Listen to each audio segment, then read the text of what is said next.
Persebaran flora dan fauna di Indonesia dan dunia. A. Karakteristik bioma di dunia. Biosfer adalah lapisan yang terdiri dari tanah, air, dan udara, tempat berlangsungnya kehidupan. Oleh karena itu, biosfer tidak bisa terlepas dari atmosfer, litosfer, dan hidrosfer. Bioma didefinisikan sebagai komunitas biologis yang unik, melingkupi suatu area geografis yang luas dan terbentuk sebagai respon adanya perbedaan karakteristik lingkungan serta iklim. Ada beberapa karakteristik suatu bioma, diantaranya adalah sebagai berikut. Pada setiap bioma ada suatu komunitas klimaks. Ada suatu bentuk vegetasi utama yang mendominasi kawasan tersebut. Komunitas ini stabil sepanjang masa, kecuali ada kejadian tiba-tiba yang mengganggu kestabilan komunitas. Bioma terbentuk karena interaksi antara unsur-unsur lingkungan. Setiap bioma dijadikan oleh bentuk kehidupan tumbuhan dan hewan yang berbeda. Bioma biasanya memiliki wilayah yang luas. B. Faktor-faktor yang mempengaruhi persebaran flora dan fauna. Ada beberapa faktor yang mempengaruhi persebaran flora dan fauna. Faktor-faktor itu antara lain sebagai berikut. Iklim adalah kondisi cuaca pada waktu yang lama dan meliputi daerah yang luas. A. Suhu. Suhu adalah suatu ukuran derajat panas atau dingin. Suhu udara di permukaan bumi bersifat relatif, bergantung pada faktor-faktor yang mempengaruhinya, seperti lamanya penyinaran matahari. Kelembapan udara. Kelembapan adalah kandungan total uap air di udara. Kelembapan memiliki pengaruh besar pada tingkat transpirasi pada tumbuhan. Kelembapan juga berpengaruh mengendalikan distribusi geografis tumbuhan. Angin. Angin adalah udara yang bergerak. Angin atau gerakan udara mempunyai peranan penting dalam distribusi organisme karena angin berinteraksi dengan faktor fisik lainnya. Curah hujan. Curah hujan merupakan hasil dari tarikan gravitasi pada uap air di atmosfer. Jumlah curah hujan tahunan sangat mempengaruhi vegetasi serta populasi hewan di daerah tertentu. Cahaya matahari.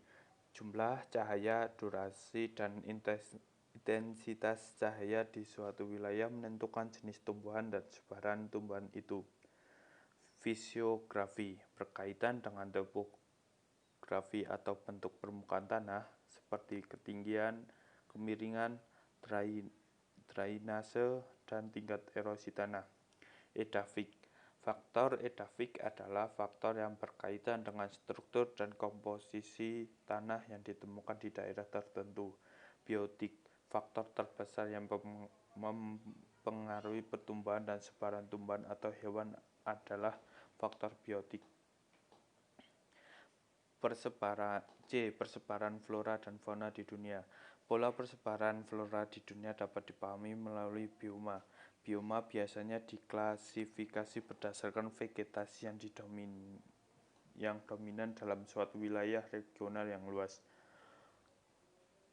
Tundra, alpin, dan arktik. Zona vegetatif ini ditemukan di ketinggian dan garis lintang tertinggi, semuanya tanpa pepohonan. Komunitas ini terdiri dari lumut, rumput, dan semak-semak rendah. Taiga terdiri dari beberapa jenis pohon konifer, berdaun jarum, dan pinus. Dicirikan dengan musim dingin yang sangat panjang dan musim panas yang singkat.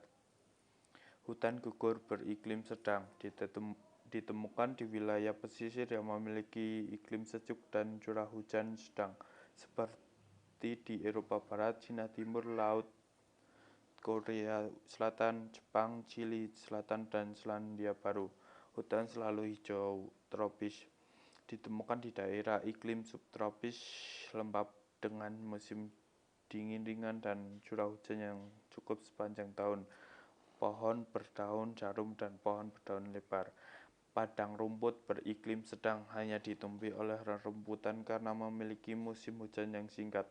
Hewan di daerah padang rumput antara lain zebra Afrika, kanguru Australia, dan bison Amerika. Gurun dan semi gurun, hamparan padang pasir yang ditandai dengan rata-rata jumlah curah hujan tahunan yang jauh lebih kecil daripada tingkat penguapan massa air ke atmosfer. Hutan gugur tropis. Hutan ini ditemukan di 15 derajat sampai 20 derajat lintang utara atau selatan atau di pinggiran bioma hutan hujan tropis. Lebih dari 2/3 pohon di hutan gugur tropis merupakan pohon yang menggugurkan daunnya. Padang rumput di daerah tropis disebut tropical grassland. Padang rumput tropis atau sabana. Sabana memiliki jenis tumbuhan yang tahan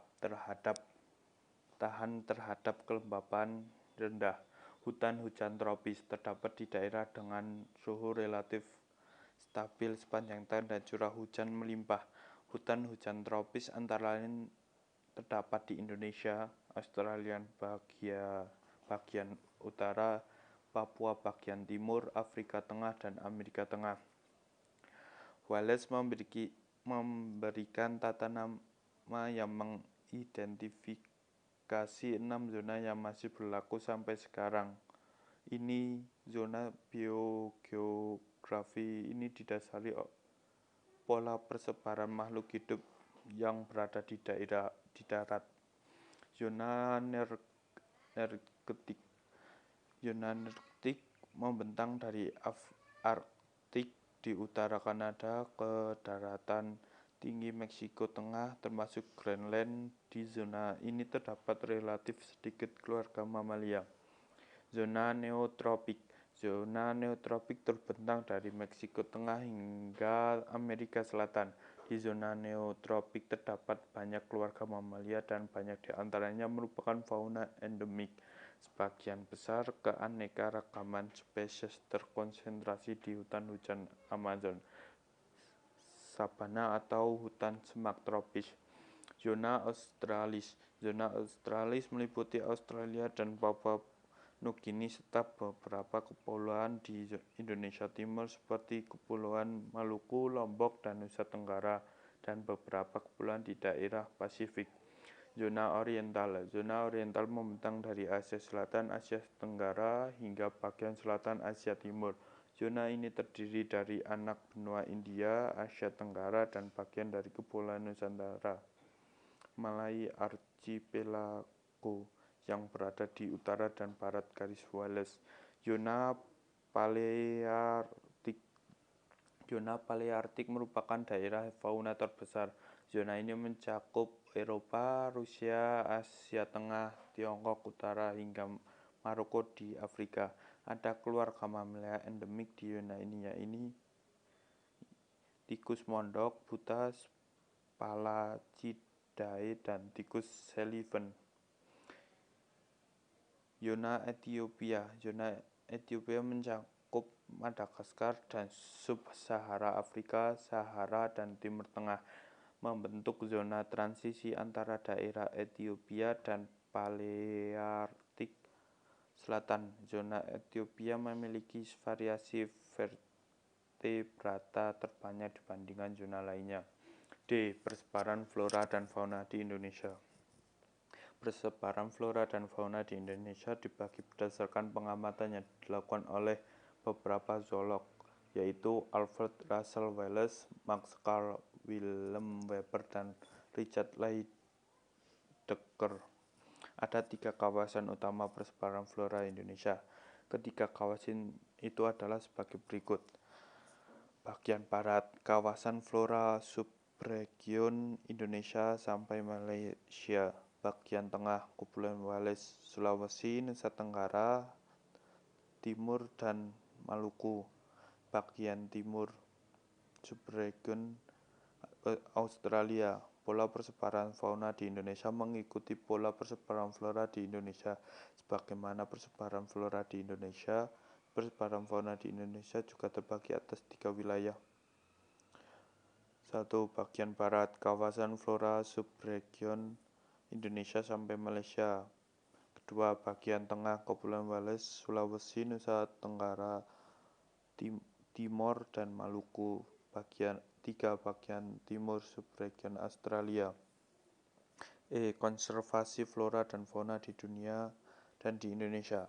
Konservasi sumber daya alam hayati adalah pengelolaan sumber daya alam hayati yang pemanfaatannya dilakukan secara bijaksana untuk menjamin kesinambungan persediaannya dengan tetap memelihara dan meningkatkan kualitas keanekaragaman dan nilainya.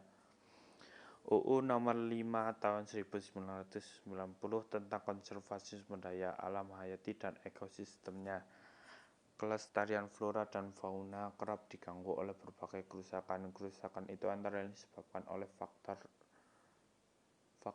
berikut. 1. Pengaruh evolusi. 2. Penebangan ilegal. 3. Perburuan atau penangkapan ilegal. 4.